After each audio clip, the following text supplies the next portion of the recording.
Bismillahirrahmanirrahim. Assalamualaikum warahmatullahi wabarakatuh. Perkenalkan, saya Afsi, orang bodoh dan gila dari negeri ini. Izinkan saya untuk mengobrol bareng kalian. Disclaimer dulu ya, apa yang saya sampaikan di video ini adalah sekedar obrolan biasa saja. Jadi jangan dianggap serius ya. Kita masuk ke materi yang ingin saya bahas. Nah, materi itu memiliki judul mata uang yang laku di semua tempat.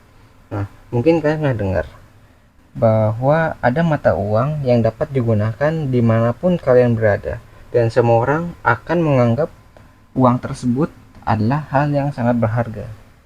Nah, bagi sebagian orang, kayak uang kertas itu memiliki harga kan, memiliki nilai. Terus seperti mineral, seperti emas, itu juga merupakan logam mulia kan. Tapi kan ada suatu suku atau suatu budaya tertentu yang menganggap bahwa uang kertas ataupun logam itu gak lebih berharga dari sebuah makanan. Jadi kita tidak bisa mengasumsikan bahwa emas ataupun uang kertas yang kita miliki adalah hal yang paling berharga dan semua orang dapat mengakuinya. Nah, uang yang saya maksud adalah mata uang kejujuran. Nah, kejujuran merupakan mata uang yang dapat berlaku di segala tempat dan semua orang akan menghargai mata uang tersebut, yaitu kejujurannya. Jadi kejujuran itu dapat berlaku dan dihargai oleh semua orang yang mungkin tidak menganggap nilai tukar uang kertas ataupun logam mulia seperti emas itu berharga gitu. Nah, kejujuran tidak pernah memandang dari segi usia ataupun jenis kelamin, dan semua orang dari segala kalangan bisa menerima kejujuran sebagai hal yang positif. Nah, jadi nggak peduli tuh dari usia mau muda ataupun tua, ataupun dari perempuan ataupun laki-laki, dan dari segala kalangan, misalnya yang biasa aja, warga biasa, dari orang pemerintahan misalnya, ataupun dari bangsawan, atau dari rakyat, ya rakyat biasa juga tidak apa ya, menganggap bahwa kejujuran itu hal negatif gitu.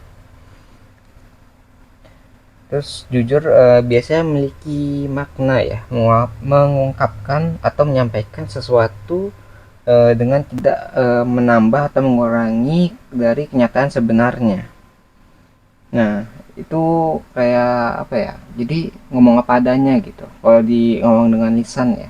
Jadi kalau misalnya ada kejadian satu tambah satu sama dengan dua, maka akan tulis satu tambah satu sama dengan dua gitu. Atau beritanya A, maka disampaikan beritanya A. Kan terkadang tuh ada misalnya berita ditambah-tambahin gitu, atau dikurang-kurangin untuk menutupi sesuatu. Nah, kalau misalnya dia jujur dengan lisannya, maka eh, apa yang disampaikan itu sesuai dengan kenyataannya. Nah, itu kan disampaikan dengan lisan. Nah, kalau dalam bentuk tindakan, maka kejujuran itu bisa bermakna pekerjaan. Nah, pekerjaan tersebut itu dilakukan dengan sungguh-sungguh tanpa melakukan kecurangan yang dapat menyebabkan kerugian terhadap orang lain. Nah, kalau di sini tuh lebih ke arah apa ya, kerja yang serius gitu. Jadi benar-benar kerja. Misalnya kalian bekerja di suatu tempat, kalian kerjanya itu sungguh-sungguh gitu. Jadi nggak males-malesan. Misalnya itu nggak apa ya, nggak misalnya masuk kerja tepat waktu, misalnya seperti itu.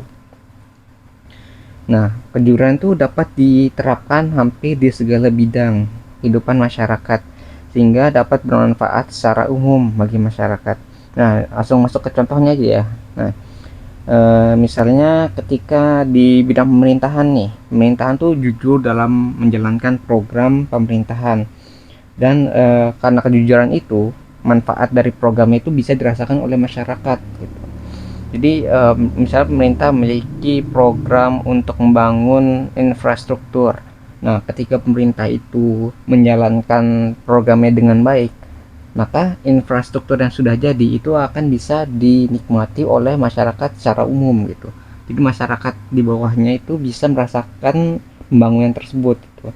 Lalu contoh lain itu misalnya dari pedagang ya. pedagang yang jujur itu pasti takarannya itu nggak dilebihin lo nggak dikurangin gitu, jadi tidak curang dalam timbangan, sehingga pembeli yang membeli di tempat itu tidak merasa dirugikan gitu ketika terjadi transaksi. Nah ini kan biasanya juga banyak ya, kalau misalnya mau untung yang luar biasa tuh si penjual itu terkadang mereka mencurangi timbangan gitu, atau mencampurkan bukan makanan sih, lebih barang ataupun hal yang dijual itu dengan hal lain, jadi nggak murni misalnya, dan pedagang itu nggak jujur gitu kalau barang itu telah dicampur misalnya seperti itu. Wah, lalu yang terakhir mungkin yang umum kita ya, yang punya yang banyak di kita itu misalnya pekerja. Nah, pekerja itu jujur gitu melakukan pekerjaannya, misalnya tepat waktu, terus nggak males-malesan gitu kan. Terus kalau kerja benar-benar maksimal gitu, nggak nggak nyusahin orang juga, nggak nyusahin atasannya gitu. Nah, sehingga dari pekerjaannya karyawan itu bisa menghasilkan kinerja yang baik di perusahaan. Nanti perusahaannya kan dia memiliki eh, pertumbuhan yang baik gitu ketika pekerjaannya semuanya baik. Nah itu kan contoh-contoh gitu jujuran yang telah saya sebutkan tadi sebelumnya, dari pemerintahan, dari pedagang, dan dari karyawan biasa gitu. Nah itu dapat dilakukan di semua tempat, nah, tidak peduli di belahan bumi manapun, pasti nilai kejujuran itu tuh akan berlaku gitu, dan berharga di mata seseorang gitu. Hal ini tidak akan memandang usia ataupun jenis kelamin seseorang gitu. Jadi kalian mau misalnya di Indonesia nih, kalau kalian kerja jujur dan baik, mau kalian dipekerjakan di negara lain gitu, itu nggak akan berubah nilainya. Jadi nilai dari kejujuran itu tuh nggak bakal berubah ya, akan berlaku di mana-mana. Misalnya kalian tempatkan di Cina gitu, kalian kerja sungguh-sungguh gitu, itu nggak akan ada masalah. Di Jepang misalnya, ataupun di Amerika misalnya, ya, contoh-contoh negaranya ya, itu kalian kerja misalnya dengan maksimal, maka kejujuran kalian itu akan dihargai gitu dimanapun kalian berada gitu. Itu contohnya seperti itu ya. Maka dengan ini saya bisa mengatakan itu bahwa kejujuran adalah mata uang yang universal gitu, yang berlaku di segala tempat gitu. Setelah penjelasan tadi ya, tapi kan tadi kan ketika kejujuran itu bisa dipakai di berbagai tempat, tapi ada beberapa kondisi tertentu ya kalau kejujuran itu tidak bisa diterapkan. Jadi kalau diterapkan itu dapat menimbulkan masalah tertentu gitu dalam kondisi khusus ini ya, pengecualian gitu. Nah yang pertama tuh misalnya kita berbohong kan, karena berbohong itu kan lawan dari kejujuran. Jadi kita berbohong untuk menyatukan dua teman atau saudara kita yang bertengkar gitu. Misalnya gini nih ceritanya ya, misalnya ada dua orang bertengkar. Nah kan kalau misalnya dua orang bertengkar itu kan sulit untuk bertemu ya, ketemu aja mungkin udah males ataupun bakal menolak. Nah kita bisa menjadi mediator, misalnya jadi orang ketiga yang bisa menengahi kedua orang tersebut. Jadi kita mungkin datang ke salah satu pihak dulu, terus kita tanya masalahnya apa, di mana, terus kalau syarat kamu misalnya untuk perbaikan dengan dia itu apa gitu. Jadi kita bisa tahu, oh ternyata dia tuh punya niat baik juga gitu untuk perbaikan. Cuma niatnya nggak bakal sampai karena kan mereka kan sedang bertengkar gitu. Jadi melalui kita bisa menyampaikan, menghubungkan dengan orang yang lainnya gitu, yang bertengkar tadi, yang pihak lainnya. Nah pihak lainnya juga tanya, kalian tuh butuh apa sih, atau kamu tuh butuh apa, biar baikan sama dia gitu. Jadi setelah ketemu masalahnya di mana, kita bisa melakukan suatu kebohongan yang baik ya, maksudnya kayak sebenarnya orang itu tuh mau baikan sih sama kamu gitu.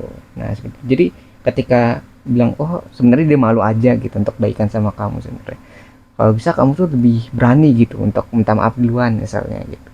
Sebenarnya dia juga mau minta maaf sama kamu gitu, cuma dia malu aja misalnya, kayak gitu kita bohong aja gitu. Ini kan ada timbul rasa kayak oh iya, saya juga dulunya juga temenan baik gitu, kenapa harus musuhan sekarang gitu.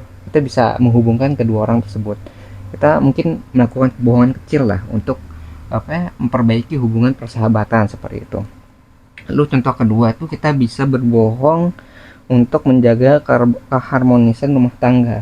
Nah ini yang biasa terjadi tuh, kadang kan rumah tangga tuh ada beberapa masalah ya. Kita bisa lihat dari sudut pandang suami ataupun istri.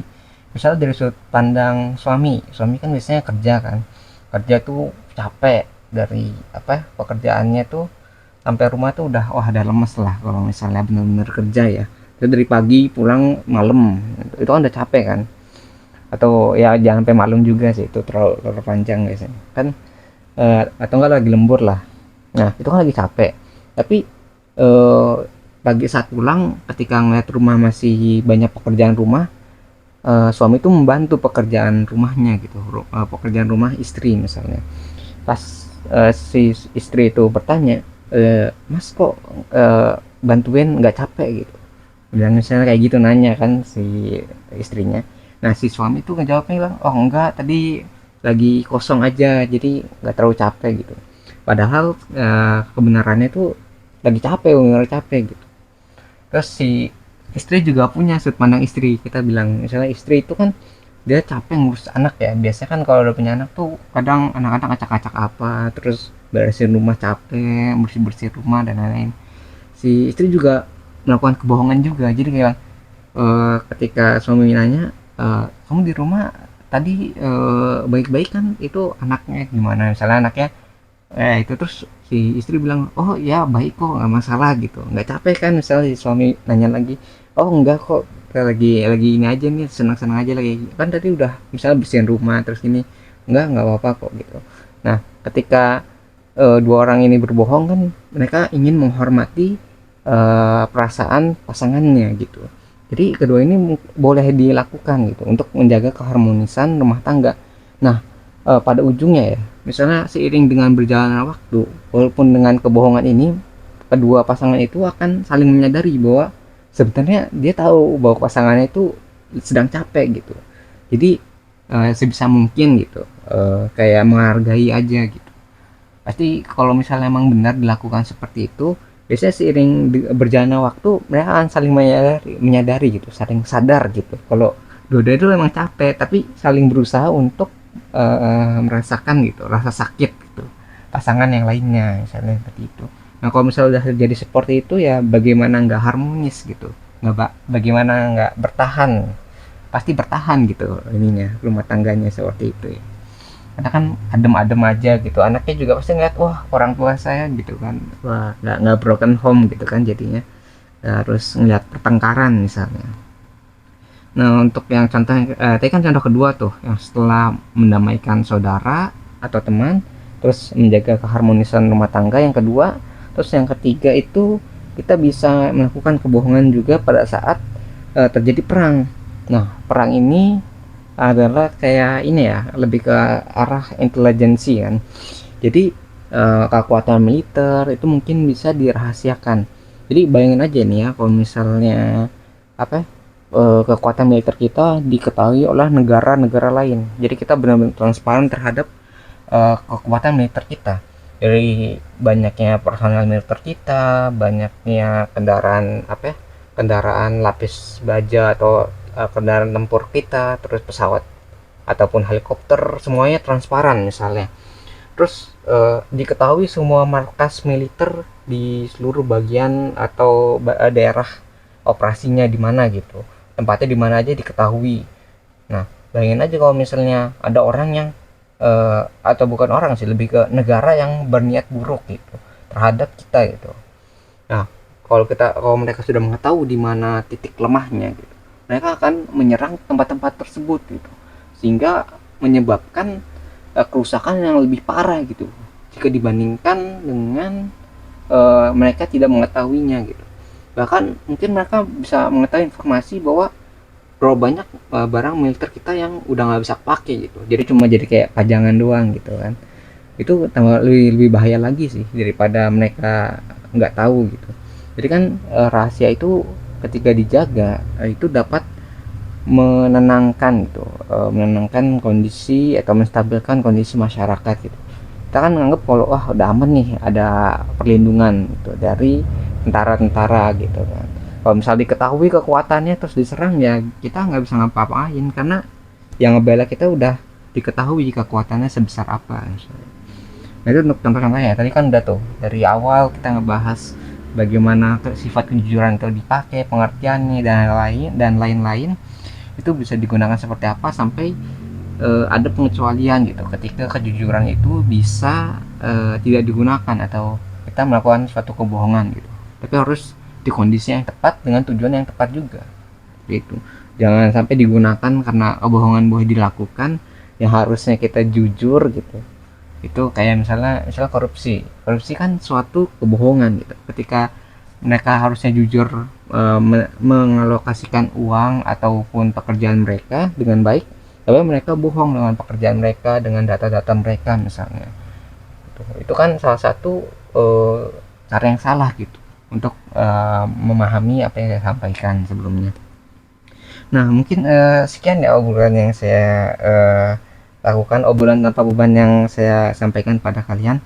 Nah, sebelum saya akhiri, saya ingin menyampaikan bahwa jika ditemukan adanya kebenaran di video ini, maka itu semua bersumber dari Tuhan Yang Maha Kuasa. Dan jika ditemukan banyak kesalahan dan kekurangan di video ini, maka itu semua bersumber dari diri saya sendiri. Oke, terus oh iya, di channel ini juga kita punya moto, jangan didengar, jangan dipercaya, ragukan segala pilihan, dan selalu buktikan bahwa pendapat saya salah. Lalu jelaskan di mana letak kesalahannya. Saya menunggu jawaban Anda, wahai orang-orang pintar dan waras di luar sana. Karena orang yang bodoh dan gila ini sangat membutuhkan bantuan kalian. Terima kasih bagi yang sudah menyimak videonya. Semoga bisa bermanfaat ya. Saya akhiri dengan kalimat wassalamualaikum warahmatullahi wabarakatuh. Saya Afsi, pamit undur diri. Kita ketemu lagi di pembahasan selanjutnya, insya Allah.